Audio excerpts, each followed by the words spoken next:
பகவானே சரணம். 12 கூடியவனோ 7 கூடியவனோ பரிவர்த்தனம் ஆகிவிட்டார்கள்னா இது என்ன மாதிரி ஒரு பலன் கொடுக்கும்னா ரொம்ப பேடான ஒரு பலன் கொடுக்கும். இது ஹஸ்பண்ட் அண்ட் ஒய்ஃப்குள்ளே தேவையில்லாத கோரலிங், சண்டை, தேவையில்லாத வாத விவாதங்கள், தேவையில்லாத பிரச்சனைகளே எடுத்துன்னு வரும். ஒரு சில 7ஆம் அதிபதி 7ஆம் வீட்டில் இருக்கிறதே காரிய கெட்டதுன்னு சொல்லுவாங்க.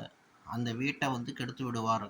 அதே தான் 12ஆம் வீடு விரயஸ்தானமோ 7ஆம் வீடு பார்ட்னர்ஷிப்போ இன்னொருத்தர் இடத்துல இன்னொருத்தர் பரிவர்த்தனை, ஒருத்தர் வீட்டில் ஒருத்தர் இருக்கிறது ஜாதகனுக்கு நல்ல அமைப்பு தராது.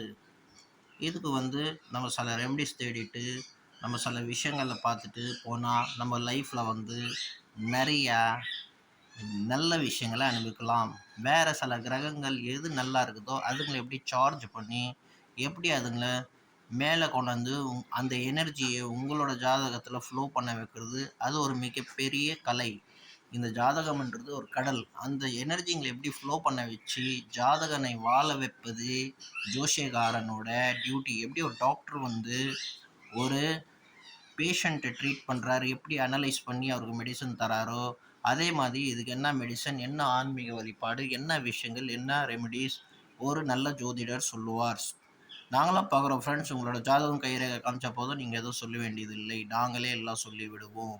ஸோ இந்த மாதிரி டாக்டர் எப்படி அனலைஸ் பண்ணுறாரோ அதே மாதிரி அனலைஸ் பண்ணி உங்களோட விஷயத்தை கிளியராக சொல்லி விடலாம். என்ன மெடிசன் சாப்பிட்டா நீங்கள் வெளியே வருவீங்க, எல்லாத்துக்குமே ரெமெடி உண்டு, எல்லாத்துக்குமே நல்ல விஷயங்கள் பகவான் சொல்லிட்டு போயிருக்காங்க. பகவானே சரணம்.